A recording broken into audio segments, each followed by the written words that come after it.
Studios.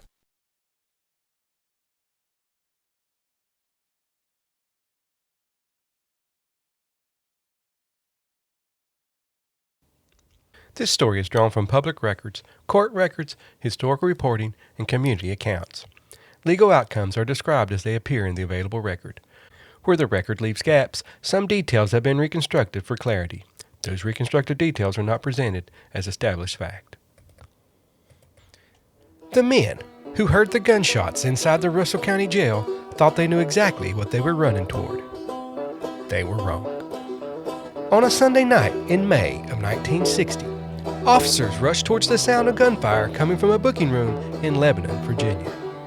When they reached the door, they found a scene that would divide opinions, fill courtrooms, and leave questions hanging over this Appalachian community for decades. Because from the very beginning, the two men who survived that room told two very different stories. And the one man who knew the truth never got the chance to tell it. Before we get into this episode, if you're drawn to true stories from Appalachia, the kind rooted in history, folklore, crime, and things that people don't always say out loud, then you're in the right place. This is Roots and Shadows, the Real Appalachia Podcast. We release new episodes every Saturday.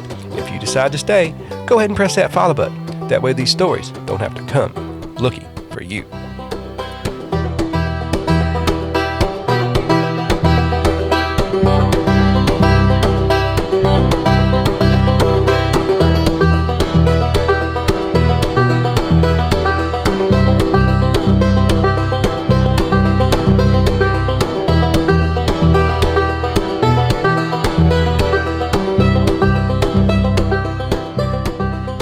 Some of these episodes come from listener suggestions.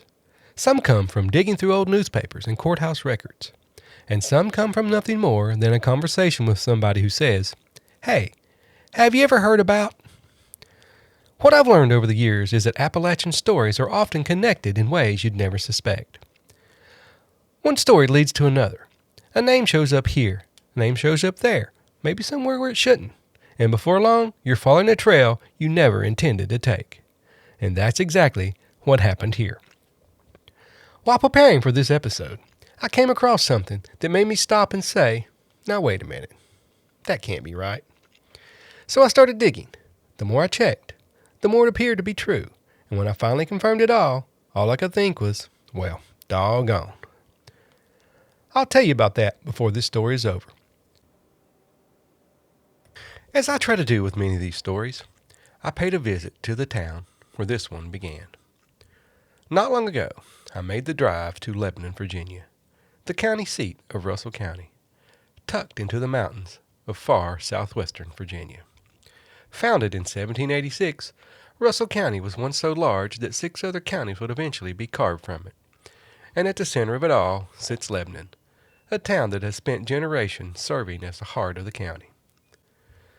The courthouse still stands there today. The jail is gone now, and if you didn't know what happened there, you would probably drive right past it without a second thought. But I've learned that you can read every newspaper clipping, every court record, and every historical account you can find, and still not understand the story the same way you do when you're standing where it happened. Because somewhere in this town, for more than 60 years, a question has remained. A question that began inside the Russell County Jail on a Sunday night in May of 1960. And depending on who you asked, the answer was never quite the same. Now, before we talk about what happened in the Russell County Jail, we need to talk about the man at the center of this story. And that man is Caney Boyd. By the spring of 1960, just about everybody in Russell County knew who he was. If you were standing along a road in Castlewood, Dante, Cleveland, or Lebanon, and you saw that familiar, dark-colored car coming down the road, there was a good chance you knew exactly who was behind the wheel. Folks would wave. Children would call out his name. People knew him not just as a deputy sheriff, but as a man who had spent most of his life looking after this part of Appalachia. And that memory lasted. While I was working on this episode, I spoke with a man whose father grew up in Dante, Virginia, and remembered Caney Boyd from when he was a boy. His father's birthday was the day after this happened, and Caney had planned to take him to see the jail as a birthday treat. This is pure Appalachia, because it says something about how people saw Caney Boyd. He was not just a badge, and not just a name in a newspaper. To one boy from Dante, he was someone trusted enough to make a birthday special. Now, his full name was Jonathan Elkanah Boyd, but almost no one called him that. Probably because they couldn't pronounce it like me. Elkanah is a biblical name, meaning God has created. Elkanah was the father of Samuel and the wife of Hannah. Now, to nearly everyone who knew him, he was simply Caney. I would imagine is because they had trouble, or maybe it came from his middle name, which is spelled Elkanah, Elkanah. So maybe it was shortened to Caney, but who knows? But he was simply known as Caney. Caney Boyd was born in the Copper Creek section of Russell County, Virginia, in November of 1895. He was born in a log cabin, back in a time when a log cabin wasn't something people built for nostalgia or tourism brochures. It was simply home. Like a lot of young men growing up in the mountains at the turn of the 20th century, Caney eventually got restless. The world beyond Russell County seemed a whole lot bigger than the ridges surrounding it. He left home while still a young man and headed west, taking whatever work he could find. He worked construction jobs, traveled through cattle country, and spent time following seasonal work across the plains. By his own account, he was drifting. Then word came that his mother was sick. And no matter how far a mountain boy travels away from home, some things don't change. So he came home. And not long after returning to Russell County, the First World War reached America. Like thousands of other young men, Caney Boyd put on a uniform and headed overseas. He served in France, where he was injured in a motorcycle wreck. He was also exposed to poisonous gas, and like so many men of his generation, he came home carrying things that couldn't always be seen from the outside. The war had changed him, but it also had changed the direction of his life.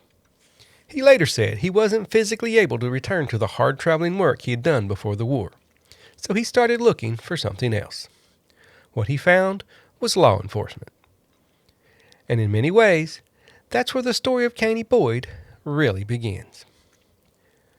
By the late 1920s, he was working as a Virginia traffic officer, the forerunner of today's state troopers.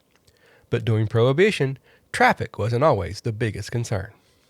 Southwestern Virginia set along important routes for bootleg liquor moving through the mountains. And Caney Boyd made a name for himself chasing those bootleggers. Newspaper accounts from the time described high-speed pursuits across mountain roads, sometimes stretching for miles throughout southwestern Virginia and into neighboring states such as West Virginia and Kentucky. He was credited with helping stop over 100 whiskey runners over a period of 2 years. For decades, Caney Boyd worked one law enforcement job after another: state officer, special officer, criminal investigator, and deputy sheriff. Sheriffs came and went, but Caney Boyd stayed. For more than 35 years, he worked the roads, communities, coal camps, and small towns of Russell County, Virginia. He investigated robberies, tracked suspects, responded to calls, and did the thousand ordinary things that never make newspaper headlines, but kept a community functioning. One reporter once asked him what the hardest part of the police work he did was, and he answered, it wasn't chasing criminals. It wasn't the danger of gunfights. He said the hardest part was notifying families. Walking into a home and telling a mother, a wife, or a child that someone they loved had been arrested. And that always stuck with him. By 1960, Caney Boyd wasn't just a deputy sheriff. He was part of the fabric of Russell County. The kind of man people expected to be there. The kind of man who seemed like he had always been there. And maybe that's why what happened on Sunday night in May of 1960 struck this community so hard. Because when something happens to a stranger, people pay attention. When something happens to somebody everybody knows, people remember. To understand what happened on the night of May 29th, 1960, you have to go back one day. Because this story doesn't start on a Sunday. It starts on a Saturday. Saturday, May 28th, 1960. Sometime in the late morning, a call came in to the state police. A man named James Ira Spurrier was drunk and causing trouble on Mew Road near Castlewood, out in the part of Russell County that sits close to the Scott County border. The trouble had started at a public auction nearby. The details of exactly what happened there are thin, but what the record shows is that by the time the state troopers arrived on Mew Road, Spurrier and his wife were sitting in a car in front of his store. Spurrier was a known face in that part of the county. He lived just over the line in Scott County, but he spent considerable time in Russell because he ran a small store there in the Sinking Creek section.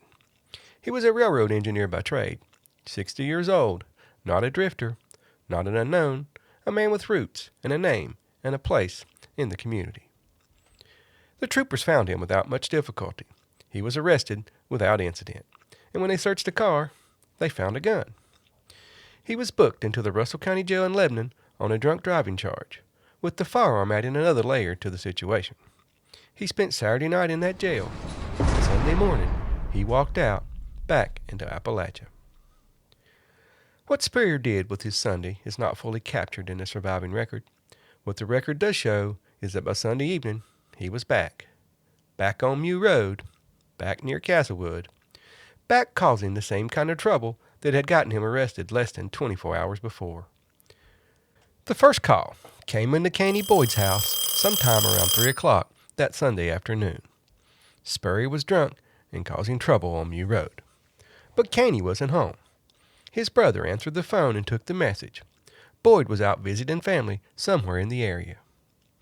Caney Boyd was the deputy assigned to the Dante and Castlewood area of the county. He knew that road. He knew those communities.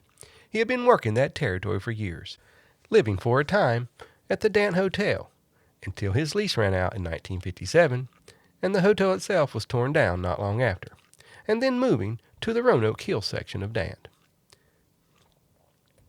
But it was his day off. And when he eventually heard the radio traffic, the back and forth of deputies dealing with a drunk and disorderly situation out on Mew Road, his first instinct was to let it go. It wasn't his call. He was off duty, and other men were handling it. But he decided to go home that way instead, just to take a look to see what was happening, just to see that if anything was needed. That decision, that small, almost casual decision, made by a man on his day off, is the thing that puts Caney Boyd in Russell County Jail at 11 o'clock on a Sunday night in May. It was almost dark when he arrived on Mew Road. The situation was already in hand. Deputies had Spurrier in custody. The arrest had been made. What Boyd found when he pulled up wasn't chaos. It was the aftermath of chaos. And once the hard part is done, what's left is just the paperwork and the transporting of the prisoner to the jail in Lebanon. Boyd's car was overheating. Not badly enough to be a crisis, but enough that driving it 30 miles through the mountains on a Sunday night with a prisoner in tow wasn't an ideal proposition. So he left it and climbed into the car with Deputy Woodrow Kaiser for the ride back to Lebanon. Spurrier, arrested, rode in the other car with Deputies Jack Banner and Claude Rickman. 2 cars, miles of mountain road unspooling in the headlights, the dark coming down full now over the ridges above Castlewood. Somewhere ahead of them, the lights of Lebanon waiting at the end of that 30-minute drive. What was said in those cars on the way to Lebanon, nobody ever fully put into the record. Whether Spurrier was quiet or agitated, cooperative or combative on that ride, none of that survived in any document that has been found. What survived is what happened when they got there. The Russell County Jail in Lebanon, around 11 o'clock at night. The building quiet, the way county jails are quiet late on a Sunday. Not peaceful exactly, just empty of everything except that particular institutional hum of a place that never fully sleeps. 3 men went into the booking room. Deputy Caney Boyd, Deputy Jack Banner, and arrestee James Ira Spurrier. The booking process was routine, the kind of thing that Boyd and Banner had done together numerous times.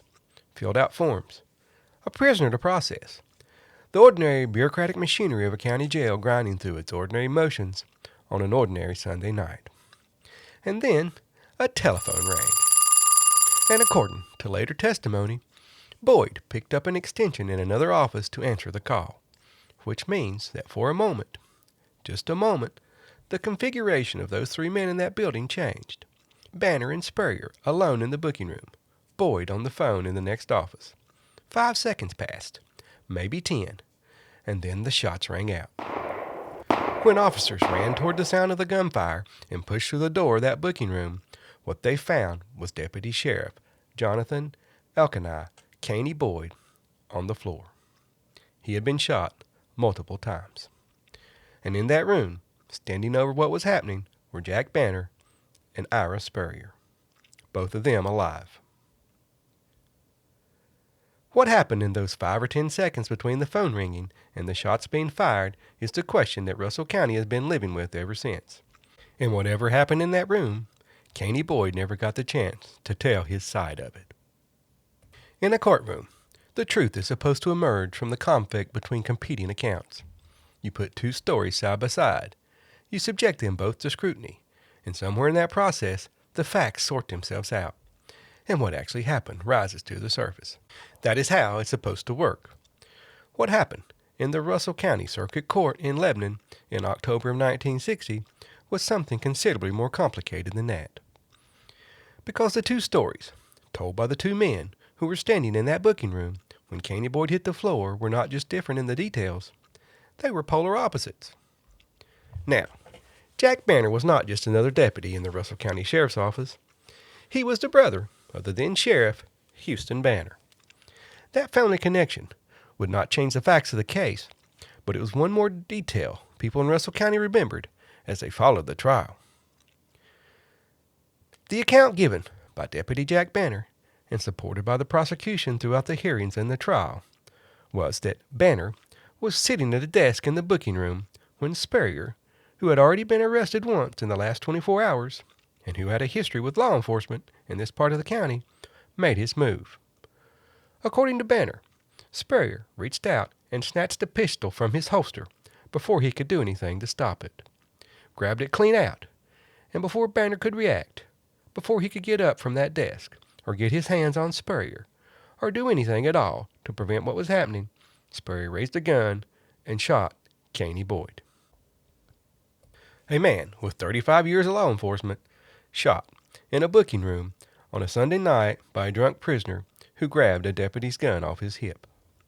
Banner said he was sitting at a desk when it happened, said Spurrier took the gun before he could do anything about it, said he was powerless to stop it. And then Ira Spurrier took the witness stand and told a completely different story. Spurrier said it was Banner who shot Boyd, not him, but Deputy Jack Banner. He said that what happened in that booking room on the night of May 29, 1960, was not a prisoner grabbing a deputy's gun and turning it on another deputy. He said that all at once, Jack turned, stood up, and started shooting. That he didn't know how many times he shot, but that he was scared for his life. The gun, Spurrier said, never left Deputy Jack Banner's hand. 2 men, 1 room, 1 dead deputy on the floor, and 2 different stories. The state hammered at Spurrier's testimony throughout the afternoon of the trial, pressed him on the details, challenged his account, tried to find a seam where the story came apart. And Spurrier did not come apart. He sat there on that witness stand, and he told the all-male Russell County jury that Deputy Jack Banner had killed Deputy Caney Boyd. The trial ran 3 days. It began on Monday, October 3, 1960, in the Russell County Circuit Court, not far from where the jail had stood, and not far from where Caney Boyd had died 5 months earlier. The jury was released, and then they went to deliberate. They were back in less than an hour. We find the defendant, James Ira Spurrier, not guilty. Ira Spurrier walked out of that courthouse a free man. But here's the thing about a not guilty verdict that is easy to misunderstand. A not guilty verdict does not tell us exactly what happened. It tells us that the state did not prove its case beyond a reasonable doubt. In this trial, the jury heard 2 very different accounts of the same few seconds inside the jail. And after hearing those accounts, they were not convinced that the prosecution had met the burden required for a murder conviction. That was the legal answer. But it did not answer every question people still had about that room, that night, or the 2 stories that came out of it. And as it turned out, the courtroom wasn't finished with this story yet. For Caney Boyd's family, the verdict was a difficult one to accept. For Ira Spurrier, it meant freedom. For Russell County, it meant the story was not over. Because while the criminal case had ended, another courtroom battle was still ahead. And this time, the focus would not be on Ira Spurrier. It would be on Jack Banner. In the spring of 1962, Caney Boyd's widow, Etta Mae Boyd, filed a wrongful death lawsuit. The case was moved out of Russell County and heard in Washington County in Abingdon. And once again, the same question that had haunted the criminal trial found its way into a courtroom. Who was responsible for what happened inside the Russell County Jail? The civil case gave jurors another opportunity to hear the competing accounts. Banner maintained the same versions he had given before. Spurrier maintained his. Neither man changed his story. Neither man backed away from what he had said under oath.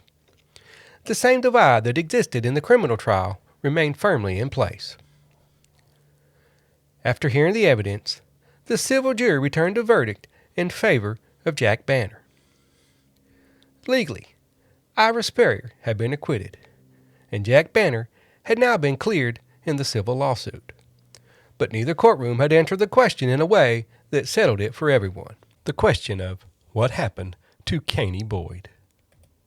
The law had reached its conclusion. Community memory was another matter. And while the court cases were ending, another chapter involving one of the names in the story was about to begin. One that would send a different shooting all the way to the Virginia Supreme Court. The legal story largely ended in the courtroom. Ira Spurrier was acquitted. The civil suit brought by Etta Mae Boyd ended with a verdict in favor of Jack Banner. Those verdicts remain part of the record. But the story itself did not end there. Less than a year after Deputy Caney Boyd died, Deputy Jack Banner's name appeared in another case involving gunfire and law enforcement. This time, it happened in Dickinson County, Virginia, on Route 80, and the other man involved was Virginia State Trooper B.J. Atwood. According to the Virginia Supreme Court record, Banner had been drinking that night. Trooper Atwood stopped the car Banner was riding in, and during that roadside encounter, Banner showed his Russell County Deputy Sheriff's badge. Atwood ordered him to surrender his weapon. Banner refused. The situation escalated, and Banner shot Trooper Atwood. He survived, and Banner was later convicted of what the jury called unlawful maiming and sentenced to 5 years. But that conviction was reversed by the Virginia Supreme Court because of a problem with the wording of the verdict. The court sent the case back for another trial. Now I want to be clear about what this does and does not mean. That later incident does not prove anything about what happened inside the Russell County Jail. It does not prove Ira Spurrier was telling the truth, and it does not prove Jack Banner was lying.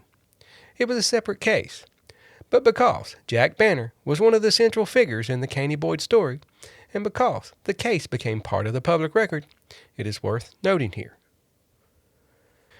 Claude Rickman's name also appears in that later incident. According to the court record, Rickman was riding in the car with Jack Banner when Trooper Atwood was shot.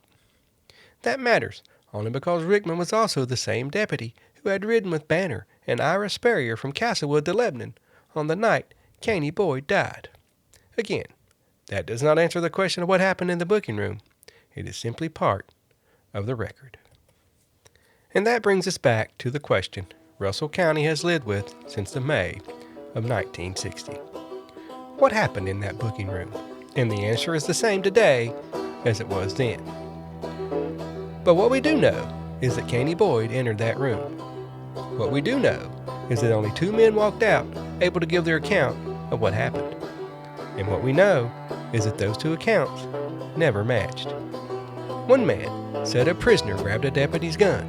The other said the deputy never lost possession of it. 2 accounts, 1 room, and a question that has never completely gone away. And maybe That's why this case has lasted as long as it has. Not because people enjoy a mystery, not because they enjoy controversy, but because people naturally want answers when something doesn't fit together, especially in a small Appalachian community where everybody knows the names of those involved, where families know families, where stories get passed from one generation to the next. And oh yeah, I want to tell you about the connection I mentioned at the beginning of this episode. The one that made me stop and say, now wait a minute, that can't be right. While researching this case, I kept coming back to the name Ira Spurrier. I'd heard that name before, not in another true crime story, not in another court case, right here on Roots and Shadows. A couple of episodes ago, we released our Heroes of Appalachia episode, and one of the men we talked about was Medal of Honor recipient Junior J. Spurrier. The same Junior J. Spurrier who fought in France during World War II. The same Junior J. Spurrier who earned this nation's highest military honor. The same Junior J. Spurrier whose story carried him from the mountains of Appalachia to the battlefields of Europe. What I didn't know at the time was that Junior J. Spurrier was the son of Ira Spurrier. The very same Ira Spurrier at the center of this story. In fact, his official name was James Ira Spurrier Jr. But because of a mistake on military paperwork, he became known to the military as Junior J. Spurrier.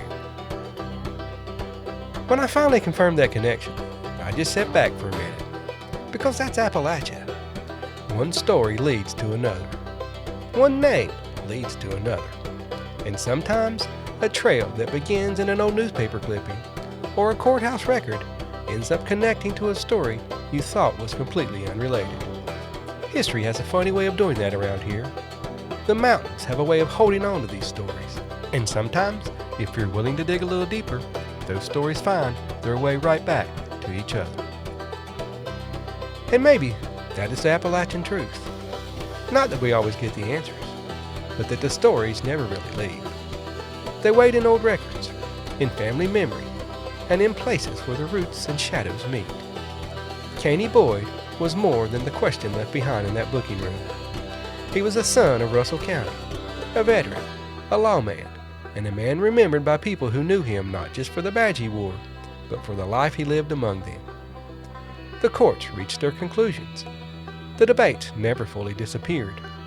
But more than 60 years later, people still remember Caney Boyd. And perhaps that says as much as anything else. Because the roots are the people, the families, and the memories that endure. The shadows are the questions that remain when the record goes quiet. And somewhere between the two stands Caney Boyd.